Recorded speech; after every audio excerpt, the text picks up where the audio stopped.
참 마음에 들었습니다. 이 노래의 곡명이 모두 다 꽃이야 입니다.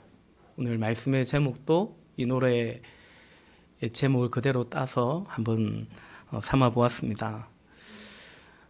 성도 여러분, 오늘까지 하면 3주째 연속으로 우리는 요한복음 21장을 본문으로 함께 말씀을 나누게 됩니다. 지난 주일에는 예수님께서 이 본문 가운데 베드로에게 하신 말씀을 중심으로 보았죠. 예수님이 베드로에게 3가지 말씀을 하셨어요. 와서 조반을 먹으라 말했습니다. 또 내 어린 양을 먹이라 말씀하셨고요. 그리고 나를 따르라 또 그리 말씀하셨습니다. 오늘도 본문 가운데 예수님과 베드로와 다른 제자도 있지만 특별히 베드로와의 그 만남, 그 가운데 오늘은 이제 예수님과 베드로가 서로 주고받은 질문을 좀 같이 관찰하듯 묵상해 보면 좋겠다. 유익 있게 좀 살펴보면 좋겠다 싶습니다. 예수님이 베드로에게 물은 것이 뭔가, 또 베드로가 예수님에게 질문한 것이 뭔가라는 거죠. 그 속에서 주님의 은혜, 그리고 또 메시지를 함께 상고해 보고자 하는데요. 먼저 예수님의 질문입니다. 15절 말씀, 우리 좀 전에 읽었지만 다시 한번 같이 읽어볼까요? 시작. 그들이 조반 먹은 후에 예수께서 시몬 베드로에게 이르시되 요한의 아들 시몬아, 내가 이 사람들보다 나를 더 사랑하느냐 하시니 이르되 주님 그러하나이다. 내가 주님을 사랑하는 줄 주님께서 아시나이다. 이르시되 내 양을 먹이라 하시고. 아멘. 아멘. 요한의 아들 시몬아, 네가 나를 사랑하느냐? 이제 그 질문이죠. 그런데 이 말씀 자세히 보면요, 그냥 너가 나를 사랑하느냐 묻지 않으시고 내가 이 사람들보다 나를 더 사랑하느냐 그렇게 물으시죠. 여러분, 사랑이라는 것은 지극히 강제적인 그런 어떤 성격, 영역에 해당되지 않습니까? 그러므로 이렇게 물을 수 있는 것입니다. 이 사람들보다 나를 더 사랑해 라고 물을 수 있는 거죠. 나를 더 사랑해? 나를 가장 사랑해? 더 나아가 나만 사랑해? 라고 이런 질문, 이런 기대, 사실은 이런 요구가 있을 수 있습니다. 또 경우에 따라서 그것은 너무 자기중심적이거나 이기적인 것만이 아니고 경우에 따라서 그것은 매우 정당하기도 합니다. 다시 말해서 반대로 말하면요, 여러분. 그래서 어떤 경우에 너도 사랑하지, 너도 사랑해 라는 그 말이 어떤 경우에는 사랑이라고 할 수 없는 그럴 수도 있다라는 거죠. 이를테면 그렇죠.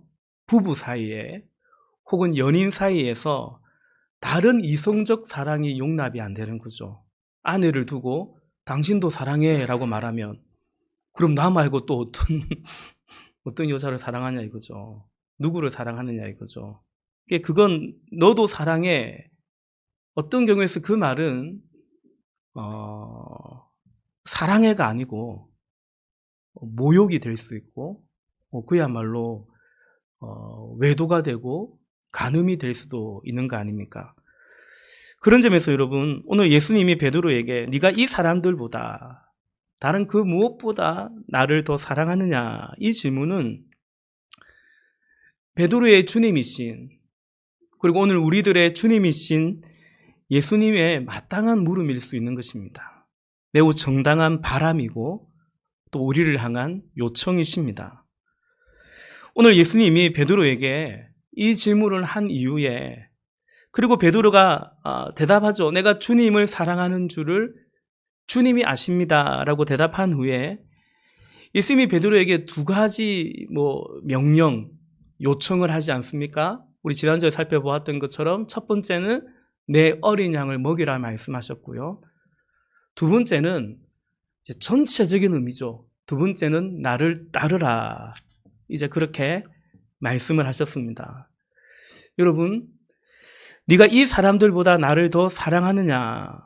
예수님의 이 질문과 그리고 그것에 대한 이 베드로의 확인이 아주 중요한 이유는 이것이 명확해야만 내 어린 양을 먹이라, 또 나를 따르라, 이 주님이 주시는 이 사명을 감당할 수가 있기 때문입니다.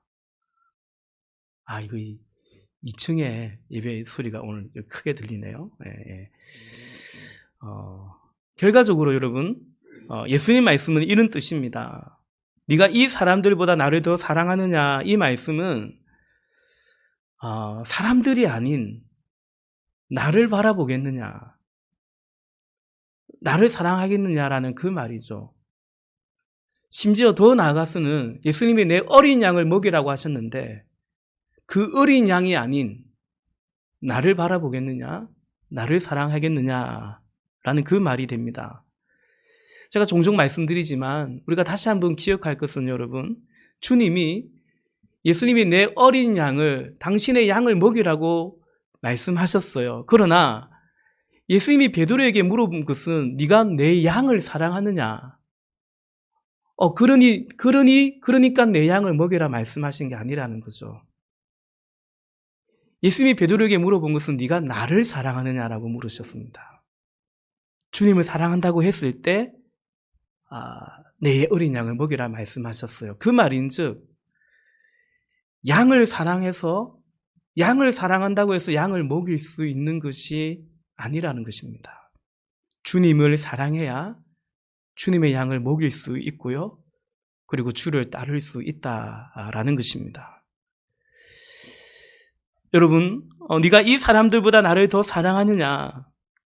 베드로에게, 또 우리에게 하시는 이 물음의, 이 질문의 의미를 이제 베드로가 예수님께 또 질문하거든요. 베드로가 예수님께 질문하는 그것을 보면 왜 예수님이 이 사람들보다 네가 나를 더 사랑하느냐라고 물으셨는지 그 의미를 더 또 잘 알 수 있을 거다, 그렇게 여겨집니다. 우리 베드로가 예수님께 한 질문 같이 볼까요? 20절, 21절입니다. 우리 또 같이 한번 읽어보겠습니다. 시작. 베드로가 돌이켜 예수께서 사랑하시는 그 제자가 따르는 것을 보니 그는 만찬 속에서 예수의 품에 의지하여 주님을 파는 자가 누구오니까 묻던 자더라. 이에 베드로가 그를 보고 예수께 여짜오되 주님, 이 사람은 어떻게 되겠사옵나이까? 아멘. 베드로가 묻습니다. 주님, 이 사람은 어떻게 되겠습니까? 오늘도 읽었지만 앞서 18절, 19절을 보면 예수님께서 베드로에게 그가 어떠한 죽음으로 하나님께 영광을 돌리게 될 것인에 대해서 말씀하시죠. 내가 젊었을 때는 막 이렇게 자유롭게 돌아다니고 예수님 부인도 하고 도망도 치고 그랬는데 이제 네가 늙어서는 팔을 벌리고 띠띠우게 될 것이다. 그래서 베드로가 어떠한 죽음으로 하나님께 영광을 돌리는지에 대해서 말씀하셨다. 베드로가 순교하지요. 그런데 이 사람은 어떻게 되겠냐라는 거죠. 그 사람이 누구냐면 바로 요한입니다. 오늘 우리가 읽고 있는 이 요한복음의 저자인, 최후의 그 만찬 식탁에서 주님의 품에 이렇게 의지하듯 기대에 누워서 예수님과 대화하던 바로 그 요한 말이죠. 베드로가 묻습니다. 이 요한은 어떻게 되겠습니까? 궁금할 수 있죠. 그래서 물을 수 있는 것입니다. 예수님도 왜 그런 건 왜 묻냐? 묻지 마! 그렇게 말씀하진 않으시죠. 베드로가 물으니까 예수님이 대답해 주십니다. 그 대답이 22절인데요. 우리 22절도 같이 또 읽어보겠습니다. 시작. 예수께서 이르시되 내가 올 때까지 그를 머물게 하고자 할지라도 내게 무슨 상관이냐? 너는 나를 따르라 하시더라. 아멘. 22절을 세 번역으로 보면 조금 더 이해가 쉬운데요. 제가 한번 읽어보겠습니다. 예수께서 말씀하셨다. 내가 올 때까지 그가 살아있기를 내가 바란다고 한들 그것이 너와 무슨 상관이 있느냐? 너는 나를 따르라. 아멘. 예수님이 베드로에게 나를 따르라 했지요. 근데 베드로는 20절에 우리가 본 것처럼 돌이켜 다른 사람을 보았습니다. 그리고 이제 저 사람은, 저 형제는 어떻게 되겠는지요? 그리 물었습니다. 근데 예수님의 대답이 여러분 어찌 보면 너무 냉정할 정도로, 그죠? 좀 차갑게 느껴질 정도로 명료합니다. 네가 무슨 상관이냐? 너는 나를 따르라 말씀하십니다. 사랑하는 성도 여러분, 예수님이 이렇게 말씀하시는 이유가 아주 분명합니다. 대답만큼이나 그 이유도 명료합니다. 주님 따르는 그 길에, 예수님이 베드로에게 너는 나를 따르라 했잖아요. 주님 따르는 그 길에 다른 사람을 끼워 놓지 말라는 것입니다. 그러면 그때부터 그 길이 꼬이고 또 어긋날 수 있다라는 뜻이 담겨 있습니다. 너무 어렵게 생각하지 말고, 여러분 지금 우리가 살아가는 우리의 삶이, 우리가 걸어가는 우리의 인생의 길도 사실은 그렇지 않습니까? 우리도 주님과 관계하고 주님을 따르는데요. 그 주님과의 관계에 다른 사람을 자꾸 끼워 놓으면 그게 이제 긍정적인 작용을 할 때도 있지만, 그런데 그렇지가 않고 자꾸 다른 사람을 끼워 놓으면 그러면 그럴수록 뭔가 복잡해지고 주를 따르는 길에서 자꾸 이제 어긋날 수 있고, 또 원튼 원치 않겠죠. 시험에 빠지기도 하고 그런 것 같습니다. 주님과의 관계뿐만 아니라 우리가 살아가면서 맺는 다른 관계에서도 그렇지 않나요? 예컨대 어떤 부부 사이에, 혹은 우리 청년들 연인 사이에 다른 사람 끼워 놓으면 그러면 그럴수록 그 관계 안에 평화가 깨어져요. 심지어 그냥 가장 가까운 나의 가족만 끼어들어도 이 사이 안에 평화가, 또 행복이 깨어지는 것을 보게 됩니다. 뿐만 아니라 여러분, 어차피 그 누구랑 바꾸지도 않을 내 아들이고 우리의 아들이고 우리의 딸들인데, 여기에도 그죠? 다른 사람, 다른 집 아이, 다른 집 자녀, 이런 거 이제 잘못 끼워 놓으면, 비교하면요, 그 자녀와 우리의 관계 안에 건강하지 못한 어떤 훈육이 들어갈 수 있고 상처가 될 수 있고, 이런 게 또 발생할 수 있죠. 여러분, 이 사람은, 혹은 저 사람은 어떻게 됩니까? 이것이 궁금한 이유, 그러니까 관심이 있는 거죠. 이것이 관심이 가고 궁금한 이유는 사실은 매우 자연스러운 거 아니겠습니까? 우리가 이미 그런 어떤 관계 속에, 그런 관념에 어찌 보면 파묻혀 살아가고 있기 때문입니다. 그러니까 단순히 나는 내 인생이고 저 사람은 저 사람 인생이고, 말이 그게 쉬운데 마냥 그럴 수 없는 것이 우리가 살아가는 이 현실이라는 거죠. 그도 그럴 것이, 여러분, 저 사람이 어떻게 되는가, 저 형제가 어떻게 되는가, 그것이 결국은 내가 어떻게 되는가와 긴밀히 연결되어 있기 때문이죠. 가령 여러분, 우리가 코로나 시대를 살아가는데 나는 코로나를 조심해요. 나는 코로나 이제 백신도 맞아요. 근데 나만 그런다고 되는 게 아니지 않습니까? 요즘 우리가 무엇을 형성하려고 합니까? 집단 면역을 형성하려고 합니다. 왜냐하면 나 혼자 백신 맞았다고 이 코로나가 극복되고 종식되는 것이 아니라는 것을 우리 모두 다 알고 있는 거죠. 내가 시험을 잘 쳐도 다른 응시자가 더 잘 쳐버리면 소용이, 내 점수가 별 의미가 없어져 버려요. 반대로 내가 시험 꽤나 망친 것 같은데 다른 사람이 더 많이 털려버리면 덜커덕 합격을 할 수도 있는 거 아니겠습니까? 그렇기 때문에 우리가 이미 이런 세상에 살고 있기 때문에 이 사람은요, 저 사람은요 어떻게 됩니까? 궁금하죠. 그리고 어쩌면 이런 어떤 관념과 이런 틀에서 우리는 벗어나기 힘들다, 벗어날 수 없다, 뭐 언택트 했었지만 어쨌든 간에 벗어날 수 없다. 마치 그런 생각도 하게 되는 것 같습니다. 쉽게 말해서 경쟁이죠, 경쟁. 끊임없는 경쟁 속에 우리는 살아왔고 살아가고 있습니다. 그게 그냥 단순한 경쟁이 아니고 적자 생존이지 않습니까? 생존이 달린 그 정도의 문제이기도 합니다. 그리고 그 안에서 우리는 이미 익숙해져 있고요. 또 그 익숙한 만큼이나 사실은 또 이미 지쳐 있기도 합니다. 사랑하는 형제자매 여러분, 오늘 이 말씀 설교의 시작에서 함께 이제 동료를 봤죠. 동료, 모두가 꽃이야 라는. 이미 우리는 어떤 면에서 보면 알고 있지 않습니까? 그게 아니라고요. 모두가 꽃이야 하는데 모두가 꽃이 아니라고. 혹은 꽃이라고 다 같은 꽃이 아니라는 거죠.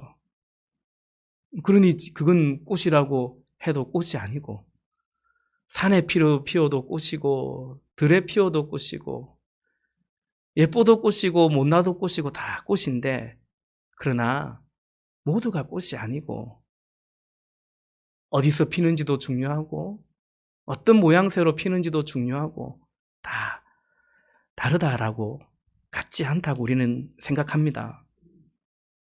여러분, 예수님께서 그걸 모르시지 않습니다.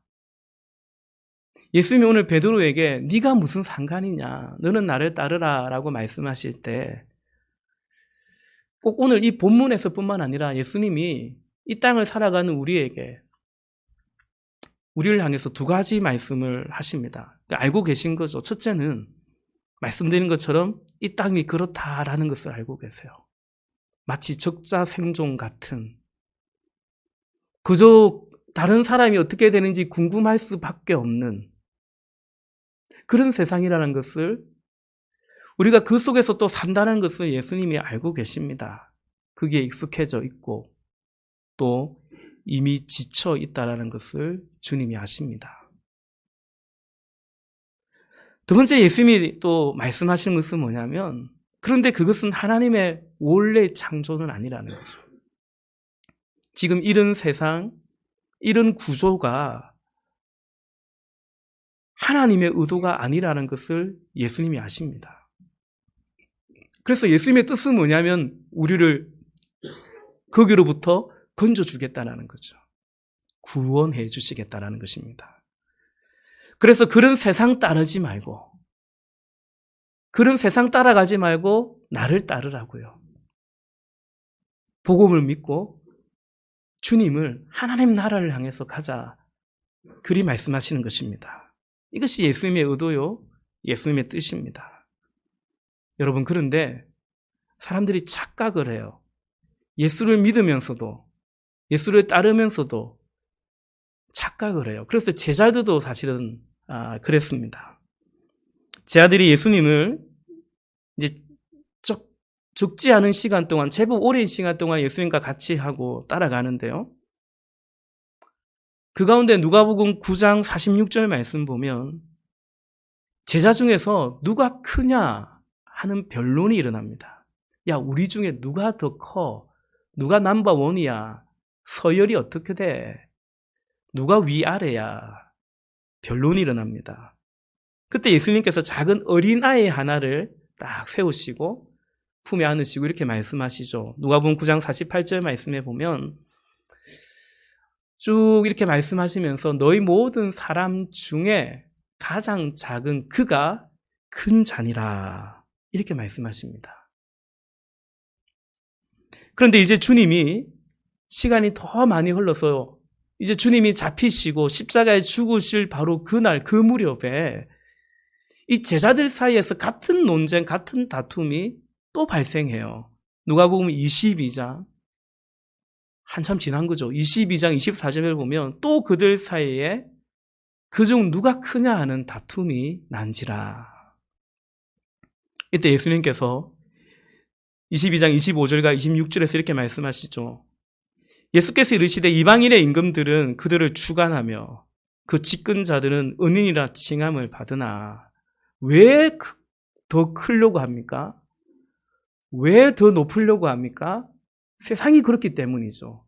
이방인의 임금들은 높은 사람이죠. 그래서 자기보다 낮은 사람을 주관하는 거죠. 다스리는 것입니다. 그리고 칭송을 받는 것입니다.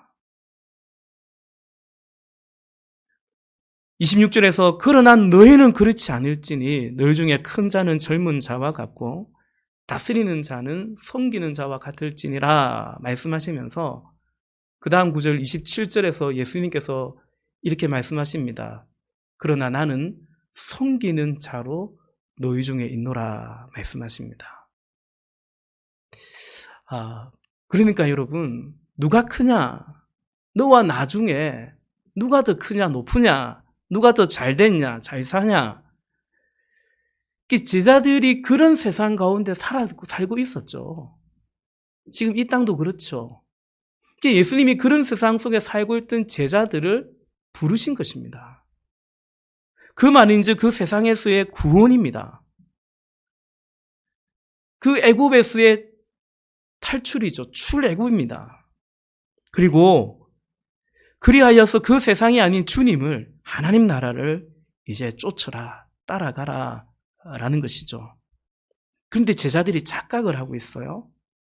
예수 믿고 예수님 따라가는데 잘 믿고 잘 따라가서 어떤 결과를 원했냐면 그래서 내가 더 커질 거야. 이른바 복을 받아서 내가 더 잘 될 거야. 그러려고 예수 믿는 거 아니겠어?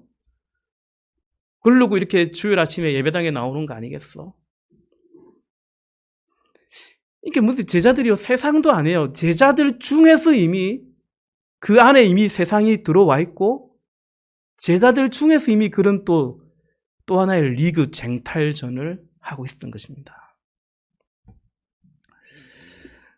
그러므로 여러분, 우리가 이른바 진화론의 그 적자 생존의 약육강식의 지배 안에 있는 이 세상에서 뭐 별 수 있나, 어쩔 수 없지 않나, 그렇게 단념하고 체념하듯 살아가서는 안 되는 것입니다.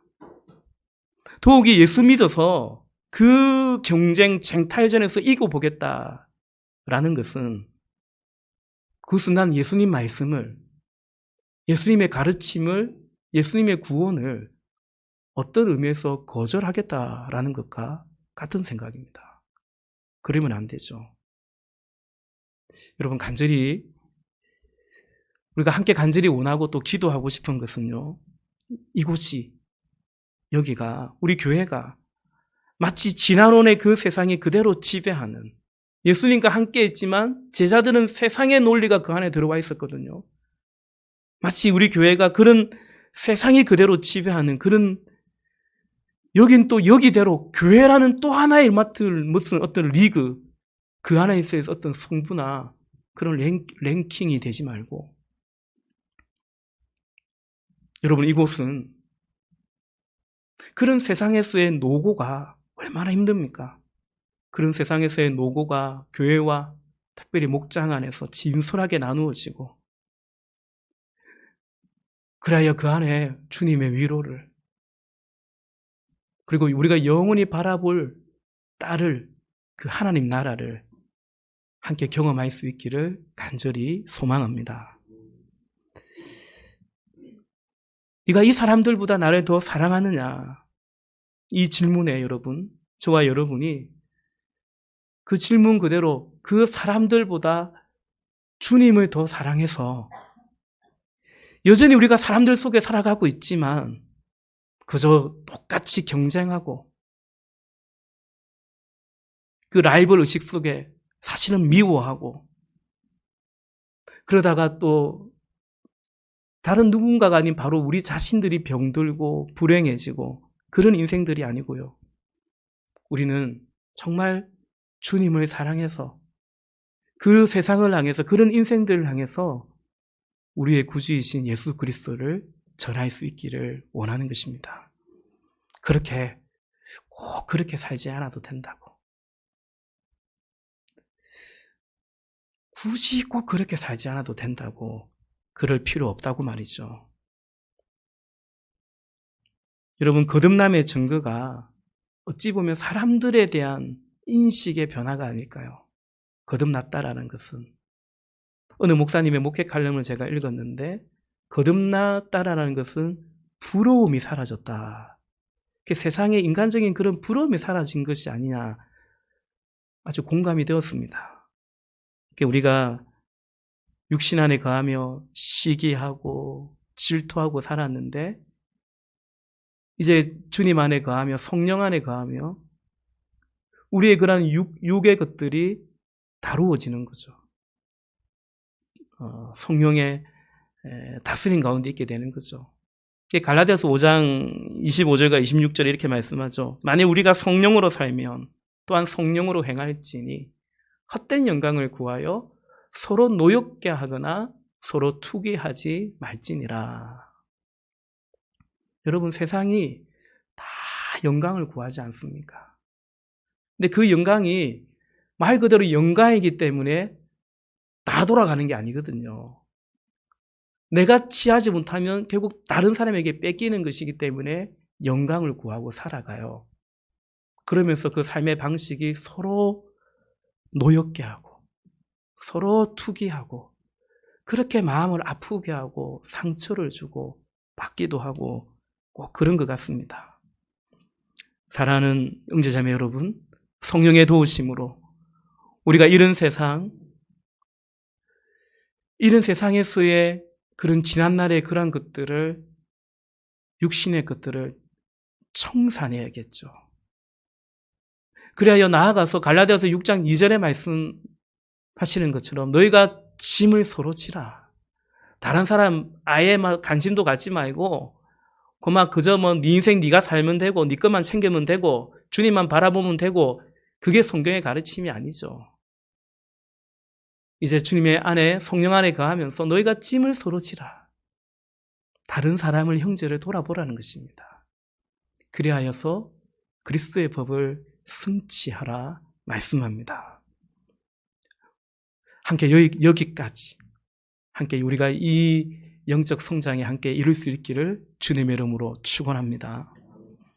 여러분, 말씀을 맺고자 하는데요, 우리 가정교회의 모토 중에 하나가 단순함입니다. 제가 설교를 쉽게 하려고 제 딴에는 되게 애를 씁니다. 더 이제 그러려고 애를 씁니다. 또 천천히 하려고 제가 애를 씁니다. 예배당에 처음 나오신 분들도 알아들을 수 있도록 해야겠다라는 것이 이제 저의 생각이고요. 이미 신앙생활 오래 하신 분들도 함께 그 생각을 좀 가져가 주셨으면 좋겠습니다. 단순한 이해, 단순한 순종이 사실은 건강한 믿음입니다. 그래서 여러분, 오늘 이 말씀 붙잡고 한 주 동안 기도하십시다. 말 그대로 다른 사람보다, 다른 그 무엇보다, 우리 삶의 어떤 문제보다, 어떤 물질보다 예수님 더 사랑할 수 있기를 기도하는 거죠. 안 그러면 안 되죠. 안 그러면 못 하는 겁니다. 이 말씀 소용없습니다. 우리 그렇게 단순하게 주님, 내가 예수님 더 사랑하기를. 그건 성경에 있는 말이고 베드로에게 질문하신 말이고, 나는 내가 그렇게 사나, 그래 체념하지 마시고요. 그래서 예수님 정말 사랑해서 하나님 은혜 달라고 기도하는 거죠. 그래서 예수님 안에, 예수님의 평강과 은혜 안에, 그 안에 내가 거하고, 그래야 주님 따라갈 거 아닙니까?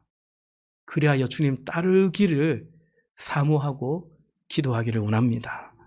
정말로 원하고 사모하고, 단순한 이해와 단순한 기도와 단순한 순종이 있어서 우리의 믿음이 어떤 간념이 아니라 삶으로 이어져 갈 수 있기를 바라는 것이죠. 여러분, 그렇게 기도하고 그렇게 우리가 말씀에 따라갈 때 그렇죠. 분명 다릅니다. 우리 모양새 다르고요. 외모 다르고 취향 다르고 다 다릅니다. 삶의 어떤 경제적 수준도 다르고요. 그러나 모두가 다 꽃이야. 모두가 다 꽃이야. 이 하나님의 말씀이, 하나님의 나라가, 여러분, 하나님 나라는 분명 그렇습니다. 그 안에는 이제 다시는 해함도 상함도 없습니다. 어린아이가 독사굴에 손을 넣고요, 사자들이 같이 뒹굴고 뛰어놉니다. 해함도 없고 상함도 없고 나의 성산에는 그런 거 없습니다. 모두가 다 꽃입니다. 그 하나님 나라를 우리가 믿고 그걸 쫓아가는 거거든요. 그 은혜가, 그 체험이 있기를 축복합니다. 그게 예수 믿는 거죠. 그게 예수 따르는 것입니다. 교회는 그것을 배우고 연습하는 곳이 아닐까요? 완벽하지 않죠. 속 시끄럽죠. 그래서 배우는 거죠. 그래서 연습하는 거죠. 오늘 예수님이 우리가 살아가고 있는 이 세상이 어떤 거, 예수님 너무 순진하셔서 거룩하셔서 모르는 게 아닙니다. 다 알고 계세요. 그 속에서 우리가 얼마나 지쳐 있는지도 알고 계세요. 거기서 우리를 부르셨어요. 그리고 이제 내가 도와줄 테니까 그 세상에서 그래, 선두에 올라가라, 최고가 되라. 그게 복음이 아니고요. 그 세상에서 우리를 불러주시고 원래 창조한 하나님의 형상을 회복하고 하나님 나라 회개하라. 하나님 나라가 가까이 왔다. 하나님 나라로 우리를 인도하는 거죠. 그럴 때 우리가 이 복음을, 천국 복음을 전하는 것이죠. 우리 함께 그 주님 더 의지하고 또 함께 그 주님 예배하고 또 여기서 함께 잘 배우고 연습해서 이 복음 전하는 그런 은혜가 넘치기를, 그는 우리의 삶이 되기를 주님의 이름으로 축복합니다. 아멘. 우리 시간 함께 찬양 같이